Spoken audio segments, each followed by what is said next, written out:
Hello and welcome to the next installment of How to Prepare for Your Financial Call. In other videos, we've gone over our key indicator report and labor trend, and now we'll be going over my favorite report, the income statement. This is the third report that you'll find in your financial packet, and we will couple this report with our November expense detail report, which is usually the last one on your financial packet, and we'll get to that here in a little bit. But in our glossary, we have the definitions of MTD actual, MTD budget, month-to-date actual, month-to-date budget, and your variance. It's basically difference. Again, I like to print these out. However, for the sake of this video, and it might be more convenient to you, you can type in your notes right on the page. So when you have your call, you remember exactly what it is. So it's broken up into 6 columns. These are your month to date, and this is your period to date. Well, in this case, it's your year to date. It says period up here equals January through November. So this is basically, this can help you see the bigger picture from these reports. You'll have these columns over here. This is the first section is broken out into your revenue. Here's all the revenue. Here's all the money that came in. And here's how you made it. Mine's all memory care. So this is the base rent, this is the care, this is all my med management, and this is my Medicaid state. So looks like I made a lot on the Medicaid. I didn't make as much on the private pay as I should have, but you know, overall you can go down here and it goes to your total revenue. This is your actual, this is what my goal was. And it looks like I made $13,000 more than what I was supposed to. So great. So if you didn't, if this was a negative number, then you're going to want to kind of look at these numbers and say, you know, hey, what's going on? You know, I'm going to be honest.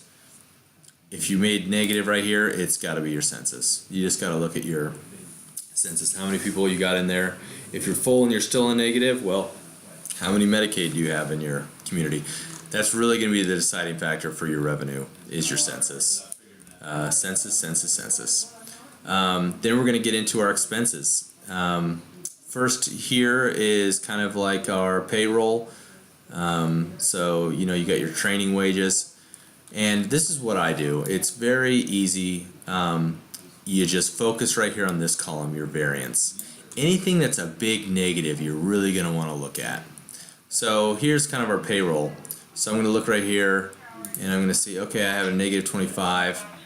That means I spent more on my training wages. Well, how can we lower our training wages? You can lower them by doing things that cause an environment to where your staff don't, you know, want to work for you. Because if they leave, then you have to train and hire new people.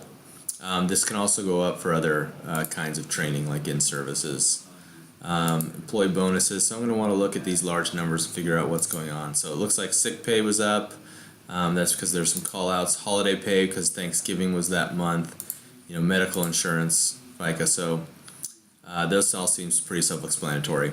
Then we're going to get down into the columns where it's going to go department by department. I'm not going to go through each department because the video would take so long, but I'll show you a couple of examples of how I go through each department and what that entails.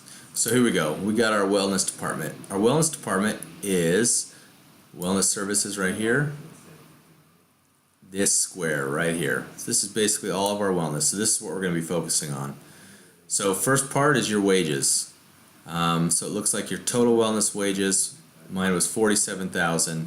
My goal was $45,000. So it looks like I spent a little more than what I had budgeted. And I can research that. You know, why am I paying my wellness director and everything, my care associate wages? Why are they higher than they should be? You know, in my case, we had a wage analysis, and also we hired an assistant wellness director that wasn't planned for here, so that's why we were over a little bit. So I can, you know, write that in here, AWD, right? I had an assistant wellness director, and then I can write here, wage analysis. I'm not sure of my spelling. So that can kind of be self-explanatory, but where you're really going to want to focus on with your department heads are the second half of this column which are your supplies. So in the second half of this wellness column here, are going to be your supplies. So it looks like ancillary supplies, I underspent there. Wellness services supplies. So it looks like I overspent by $23. No big deal. Underspent here. So it looks like I did all right. But let's take an example of $23. So it looks like wellness service supplies, I overspent by $23. Normally I wouldn't sweat just $23, but for the sake of training, we'll take a look. Okay, so what happened with this? We're going to want to go look at our November expense detail, and that's going to tell us exactly what we spent on. So we're going to look here at this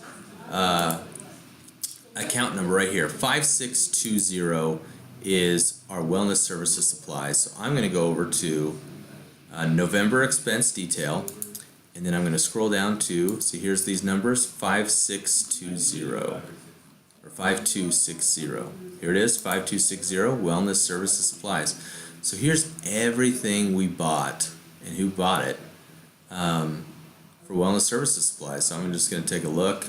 It looks like we just needed some stuff. We had to fix a scale. So it looks like some pretty normal things. So it's not anything I'm really going to get worked up about. But you're going to want to review all these negatives. This is what you're going to want to really focus on. You're going to take your variance right here, and you're going to want to focus on your negatives, on your expenses, because that means if it's negative that you spent more than you should have. So let's take one where it's a big one. Here we go. Life enrichment supplies.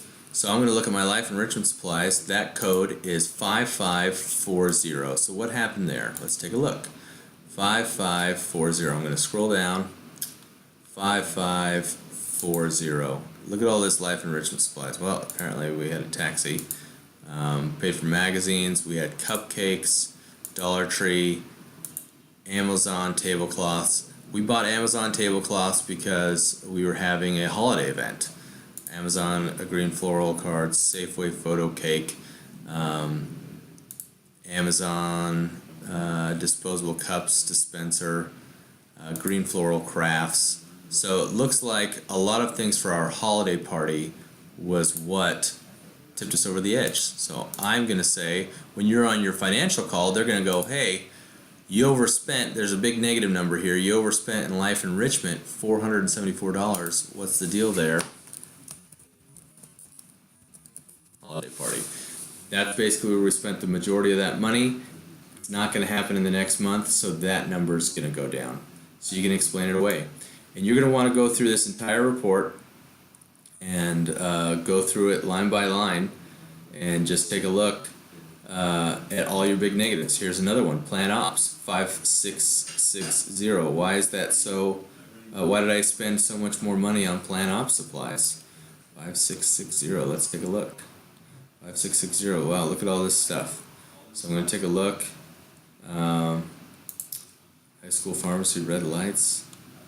Looks like just a lot of tools, coveralls, ballast for hall lights. We had a light that went out. We had to pay for that to get fixed.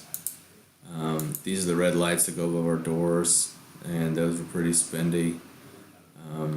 So you're going to kind of want to analyze all this and why we overspent. Then once you've figured it out, you bring it back and you type in your notes of why you overspent. There's another advantage that I like to do with this report, and that is sit down with my department heads. So I'm going to come to, let's say, life enrichment, and I don't need to really highlight the wages. I'm just going to want to highlight all of their accounts. So this basically is, what they've spent. I'm going to come up here and I'm going to print it, and then I'm going to select print selection, and it's just going to print this strip. And then I have it on the piece of paper. I meet with my life enrichment director and we can talk about it. Hey, it looks like we spent over by $911. What are we going to do next month to fix it?